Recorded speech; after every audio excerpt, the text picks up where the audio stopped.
He framed me for stealing from the company just to get my promotion. But karma made sure he lost everything he lied for.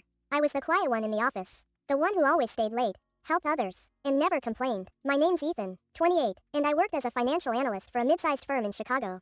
It wasn't glamorous, but I was proud of how far I'd come, especially since I started with nothing but a community college degree and determination.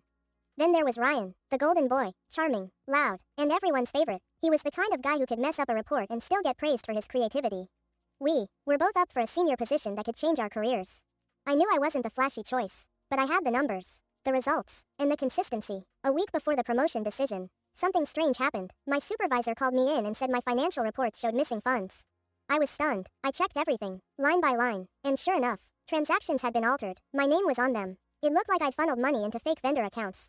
I tried explaining that someone must have tampered with my files, but HR suspended me pending investigation. The humiliation was unbearable. Colleagues avoided me like I was contagious. Even friends from the office stopped returning my texts. Only Ryan seemed overly sympathetic, patting my back and saying, "Tough break, man." That night, as I sat in my tiny apartment staring at the ceiling, I remembered something. A week earlier, Ryan had borrowed my login just to check a client file real quick because his system was lagging.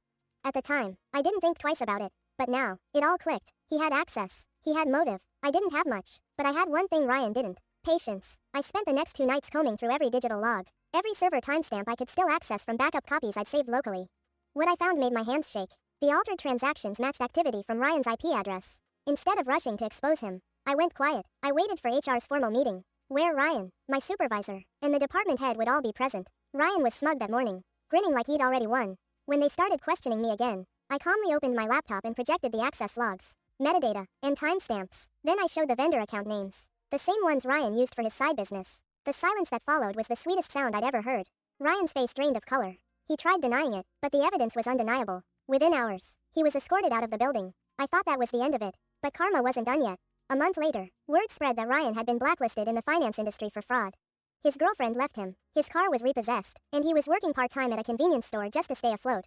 Meanwhile, Auer called me back, apologized publicly, and reinstated me, with a raise and a promotion. I didn't celebrate, I didn't gloat, I just went back to my desk, the same one where I'd once been humiliated. There was something poetic about sitting there again, only this time with peace instead of anger.